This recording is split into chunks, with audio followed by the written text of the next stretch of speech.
So Jess, you've been serving as Labour MP for Birmingham Yardley since 2015.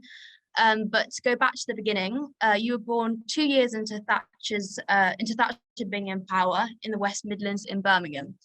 Could you talk to us a little bit about your upbringing and your early involvement in politics?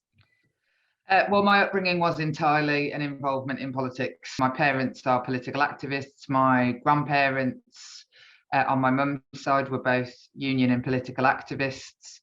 At my great-grandfather on my mother's side was one of the founding members of the Independent Labour Party in Birmingham. To give you an idea, I went to Women's Liberation Playgroup. So before organised childcare existed, in fact, it didn't exist until I had my own children, state-funded and provided childcare. The women in my local area, including my mother, set up basically in a church hall a cooperative where they would each take a day to look after the kids, so that the women could go out to work. When I was 2 years old, I was making banners for Greenham Common to ban the bomb. I have been campaigning for the Labour Party and for various causes since long before I can remember. So I had a very, very political upbringing. But other than that, it was like, normal. I've got 3 brothers. I'm the only girl. Some reports have said that you wanted to be a prime minister from a young age. I don't know if that's the case. But do you think Can you imagine the power? So you would like to be PM one day if it came to it? Well, I mean, you say I would like to be the PM one day. I don't think that's ever going to happen. But, the idea that you could wake up in the morning and instead of having to ask somebody for something, like me begging him to listen to this campaign or that campaign, that you had the actual wherewithal to do it. I mean, I don't think that's what Boris Johnson's doing today. But yeah, like, I want power. And I find that often left-wing dints of politics are afraid to talk about wanting power. I want power, to do things I want to do. Like, I didn't come here just to be right about shit. And do you think that you would have been politicised to the same extent if you hadn't had that upbringing, such a political family? I might have been a Tory, you never know. I was groomed. It's like being Catholic, or, for a number of reasons, some positive, some negative. If Margaret Thatcher hadn't been the Prime Minister when I was little, because it was so deeply political around our kitchen table, and my family was so viscerally acting against the things that she was putting in place, that it was really brought to life for me. But also, I used to watch PMQs with my nan when she came over on Thursday to look after us and do the ironing. There's got to be something in the fact that the Prime Minister was a woman when I was a kid. And so then you went on to go and study politics and economics at Leeds. Were you also involved in politics when you were there? Nope. Not at all. No offence to anybody who's involved in student politics. Mainly because when I was at university, things were all right. There was a Labour government, and things seemed to be getting better. People had better lives. There was opposition. Tory government, my husband always says, creates the best music. Good protest music comes out against Tory government. This is what they're good for, and it creates political activists. But no, I went to vote. I probably went out and knocked doors on election day when I was at university, because I'm groomed to think that that's what you do on election day. And then so from then onwards, you went to go and work for Women's Aid. Can you tell us a little bit about your work there? So I went, when I left university, I very quickly found myself, like, I don't know how it happened, pregnant. I do know how it happened. For years after university, I was both working a couple of jobs and volunteering, because what I wanted to do was become like a social worker or working with people. Funnily enough, this is a bad story about gender equality. Even though I had a baby and hadn't lived with my parents since I was 18 years old, when I applied to do the social work master's conversion, they told me that I would be judged on my parents' income because I wasn't married to my husband. So I was neither the chattel of my husband or my parents. And I hadn't financially relied on my parents for years. And so I couldn't do it because I couldn't afford to pay for it. So I went about volunteering in lots of different organisations with like ex-offenders, people with Alzheimer's, and with asylum seekers at the time in Birmingham when my babies were born, some 17 years ago, my first baby. There's huge levels of migrancy to the city I live in Birmingham, from Rwanda, Sierra Leone. They were the civil wars of that particular era, as well as in the former Yugoslavia. And I set up asylum seeking women's groups, like stay and play, essentially, so I could take my own baby, for asylum seekers in one of the poorest bits of Birmingham. The infant mortality rate was 1 in 3. And so I wanted to set up things to support mums in those communities. So it was there that I sort of started my awakening of realising just how shitty things are for women in devastating circumstances. And then I went on to work at Women's Aid, where I set up refuges, sexual exploitation services, specific services for people groomed by gangs. I ran the contract for the government's human trafficking service, and set up a female offenders service as well. And then so from then onwards, in 2015, you were elected to Parliament, and you spoke a little bit about having a sense of imposter syndrome when you arrived, but that quickly vanished. I know, it's easy to vanish. To spend 5 minutes in the chamber of the House of Commons and you'll realise they'll let any old. So what kind of things were you experiencing when you arrived that kind of shocked? Well, when you arrive, especially, I'd been in Parliament twice. I'd never gone there as a kid. Like, we have all the school kids from my constituency come in at some point, but I'd never been there, even though I'd been deeply political. Politics to me was like happening in my garage where we made the leaflets. You know what I mean? I never really associated it with the big building where people end up. It was much more localised. When you walk in, especially to Westminster Hall, it is like, you know, it was Henry VIII's house, and I studied history and, like you say, in politics and economics, and you're like stood where Churchill stood, and like it's overwhelming. It's a palace. The first thing I was overwhelmed by was like how everyone is a young white man. Everybody who works in Parliament is called Will, Tom or Ben. And I'd come from Birmingham, and I was just like, this place is it just doesn't look like anywhere I've ever worked. Working in the charity sector in working class communities in the most diverse city in the country, it's jarring to then end up immediately in Parliament, especially when you work at Women's Aid, where you only work with women. So being at work with men was a shocker. You can be crushed by that very quickly and very easily. But then when I made my maiden speech, the first time I ever spoke, isn't it awful that we still refer to it as being a maiden speech, like a virgin? But we use the woman's term because there isn't a term for a man.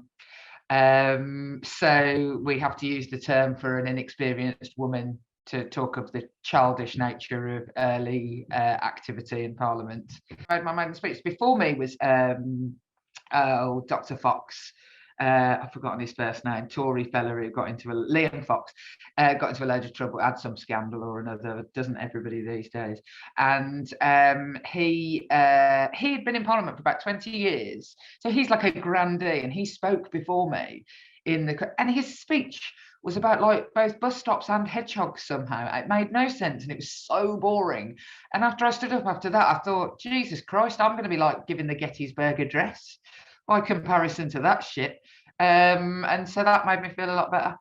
And so you stayed in Parliament, and then in 2021 you were appointed Shadow Minister for Domestic Abuse and Safeguarding. Can you talk to us a little bit about your job doing that? I really came to Westminster. My primary motivation was to change policy around domestic and sexual abuse and violence, and change action on the ground, because working for years at Women's Aid, you just saw how badly people were being failed by housing, welfare, the criminal justice system, the courts, like the health service, like everything. In every department, they were poorly represented.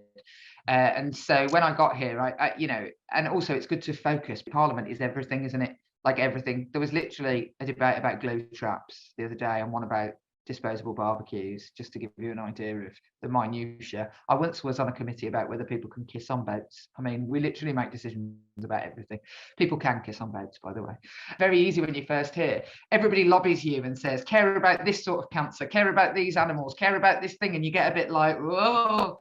But because I had a sort of single focus, as well as my constituents, of trying to change specifically policy on domestic and sexual violence, and men's violence against women, like that was the sort of policy area I've always focused on. So doing the job that I do now is not dissimilar to that. Like I spend huge amounts of time with victims and the families of women who've been murdered.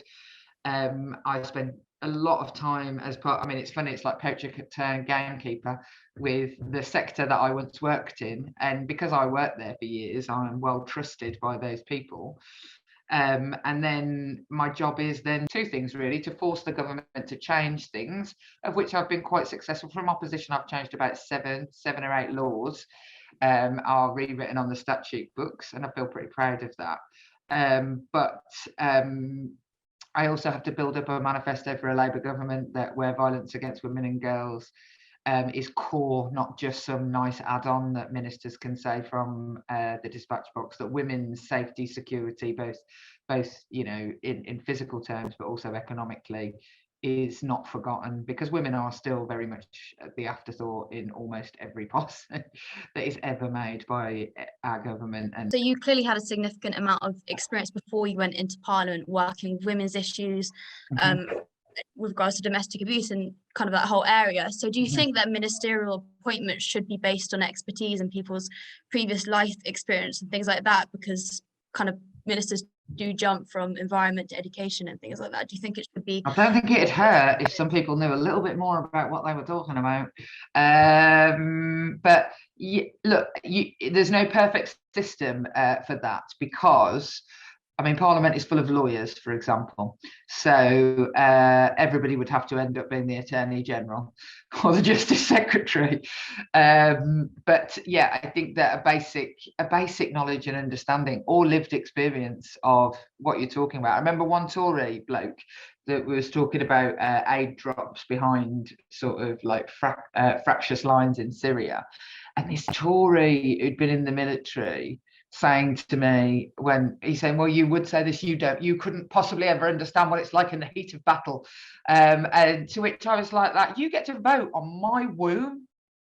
Like, you get to vote on single parent benefits and what it's like to live on benefits and what it's like to live in council housing every day. You have absolutely no experience of that. So don't come at me with, I don't understand the military, when you can literally decide for me what I can and can't do with one of the organs in my body. And there is nothing where I can say the same about you. But I do think it's important that you know what you're talking about. Like, you have immigration ministers who have never handled an immigration case because they're from leafy Lincolnshire. Let's think, what do you know about refugees? Whereas, you know, 10% of my constituents have been refugees at some point or another. And so how can they know when the system is failing when they don't interact with it? And so with regards to your policy fitting into the wider Labour Party, how electable do you feel the party is at the moment, both in its own right under Keir Starmer and then in relation to the opposition? The key is not just for the Tory party to fail, though. And in the polling, the Labour Party has been increasing in the polling steadily for a number of months. But you know, when I say steadily, I mean it's just a nice way of saying slowly. And then what we saw was the Labour Party surge in the polls, not because they had any more percentage points of popularity, but because the Tories had so dramatically dropped that we were ahead of them in the polls. Now, last week and the week before, it started to be that the Tory votes were dropping at the same, and the Labour votes were rising, and that is the key. That is what you have to be doing. It can't just be that they're failing, it's that people feel like they're failing and you're a better alternative. It can't just be like, oh, a plague on all your houses, because that's absolutely no good. And what I saw today in Westminster, and have seen over the last few weeks and maybe couple of months, is a more confident Labour Party and a more confident Keir Starmer. And the more confidence the country has in us, the more confident we become, and stop just flailing on about our failures. Oh God, the Labour Party absolutely loves to talk about things that it's done wrong over and over and over and over again and be a bit miserable. The more we act with confidence, and the more people have confidence in you. So it's a self-fulfilling prophecy. And now people think, oh, well, they could actually win. It's worth me switching my vote. And the psyche of switching voters, of which I am somewhat of an expert in, as in my lifetime, my seat has been Tory, Liberal and Labour. I like to describe the people of Birmingham Yardley, you know, they're not picky. They like to shop, or maybe they are picky, they like to shop around. They're not like, you know, die on the wall, have always voted one way, like some seats. And actually the end of safe seats has been coming in the last few years, and that's a good thing. It makes people like me work harder, be more responsive, like, you know, that's a good thing. So in terms of what's going to happen, do you think there's a possibility that Boris Johnson might resign, or that there'll be a vote of There's no no confidence? chance of Boris Johnson resigning. And why is that? Because he's got no shame. And if you had to select someone who you would think would be most suited to like succeed him in the Conservative Party, is there anyone that you think would do a better job in your opinion? But a better job than Boris Johnson? Yeah, someone literally that anyone standing in Parliament today would do a better job than Boris Johnson. I mean, I can't overestimate enough how dreadful he is. He's a dreadful human being and a dreadful politician, and he cares much more about himself than he cares about the people in our country. And 99% of politicians, I would not say that about. Even, you know, Tory ones who I vehemently don't agree with on almost everything. They do care about our country, and they do care more about the people that they represent than they care about themselves. There is a very, very tiny minority whose entire ambition for their job is to have the job they've got, rather than the ambition for the country. And I'm afraid to say Boris Johnson is in that category. So literally anyone would be better. What would be better for the Labour Party is entirely a different question. But all of the people who are currently being touted, Rishi and Liz, knock yourselves out. You've spoken about like not wanting to partake in factionalism within the Labour Party. So given this, how would you define your political stance and ideology? I mean, I'm a socialist. I was raised by very left-wing socialists. If I had to place myself somewhere in the party, I would say that I'm of the left, in the left wing of the Labour Party. I refuse to allow my politics to be defined by the name of some other man who served. Which is all you're entitled to. You know, Blairism, Brownism, Corbynism, you know, it's all just some dude. And I wouldn't want to be defined by any of them. I am of the left of the party, but I am also pragmatic to know that winning is the most important thing, and gaining power to do anything is better than being righteous and getting nothing. Can you tell us a little bit about why you believe in collaboration? But collaboration is deeply important. I've lived through a politics of very marginal majorities. So when I was elected, David Cameron was the Prime Minister, and he had a majority of 12. And with a majority of 12, and then obviously Theresa May had no majority at all. And then when Boris Johnson took over, he had no majority. As a member of Parliament, you have so much power in basically a hung or marginal Parliament, because they need things to get through. Governments are stuck otherwise. If they can't put in any of their manifestos, they are stuck. And so actually they had to meet you halfway. They have the power. I can pretend that, you know, hating them might go down well on social media, but it doesn't help kids in my constituency get fed, or refuge beds for women. You know, I will do whatever. I will dance with the devil if it makes women and children safer, because it's not about me and what's better for me, either politically or personally. It's about achieving an outcome. And it may sound Machiavellian, but I will always focus on the outcome. Whenever anyone is doing anything politically and getting themselves in a tiz, I'm like, what is the outcome you're after here? And so moving on from that, you're also known for being, well, kind of links to all these things. You're known for being an outspoken MP. Does this get you into trouble in the party? And do you care? Yeah, all the time. And do you care about your popularity within the party? Do I care about my popularity within the party? No, not. I mean, it doesn't keep me awake at night, but I don't. You know, I'm not particularly unpopular. The amount of CLPs I get asked to speak at, oh my God, it's hundreds. I couldn't fit them all in. Geez, maybe if I was slightly less popular, I'd get a weekend. So, I mean, in the trigger for my seat, my own seat. I mean, I worry about my own Labour Party members, but not really worry. In the trigger for my seat, I won by like 96%. So. And so in Yeah. terms of your kind of communication strategy, you're very big on Twitter and on social media, and you have a good following there. But on the flip side, how do you shoulder all the abuse you get on it, which I think is an issue for a lot of people here who may want to go into politics, especially as a woman or someone from a minority background? How do you balance this? I mean, absolutely, it's worse for women, but the people who it's worse for, the worst sufferers are either Jewish women or Black women. You know, and Muslim women, just oh, dreadful. And while I say it's worse for women, you know, David Lammy suffers it dreadfully as well. Sometimes I don't deal with it very well. Sometimes I deal with it with humour, because I'm better than the trolls at making gags. And I'm just cleverer than them. They're very basic. It's like really, really tediously similar. Some of the insults that get thrown at me, I'm like, do better. And sometimes when someone gets a proper good cuss in, I'm like, that, well done. That was actually original. But you know, you're fat, you're ugly, you're thick, you're stupid. I mean, read a bit more. You know, widen your horizon.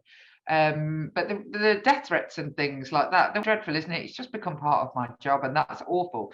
And so I will fight to change legislation. I will fight to improve what is offered to not just members of parliament, but any public facing person or somebody who is a representative at any level, because it's a danger to our democracy. But you know, like therapy and drinking, there's all sorts of ways that I cope with it.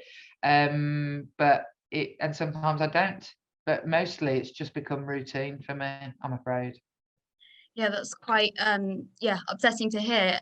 We just have time for one last question, so I wanted to ask if you had a final word or piece of advice for anyone wanting to go into a career in politics before we move on to the Q&A. What I would say is do it, because you're probably much better at it than you think you're going to be, because there's no qualifications required. But what I would also say is, like, live a life first. Like, I mean, there are many ways to get into Parliament, and lots of people go straight from university to working for members of Parliament or to working in government departments, and then the you know, sort of in the Blair years and then the Cameron years, certainly is like, you know, sort of special advisor, fast track. And you need those people because they know how government works. What do I know about how government department works? So you need some of those people. But for me, I think it is go and do something else first. Have a hinterland that is, so, you know, working in politics isn't just working in Westminster or being a member of Parliament. Working in politics is working for charities that have a policy area, and every single charity does, like, you know, or is working in local government, in, you know, where people's lives are. Also, the best tip I could ever give you for handling doorstep conversations, having the gift of the gab and being a good communicator is work behind a bar for a while. All of my training, don't matter what I got in my degree or any other training that I had as a local councillor or anything, nothing has fared me so well in life as the fact that I worked behind a bar for 5 years. Thank you so much for your valuable time and your wisdom. Thank you so much, Jess. No worries.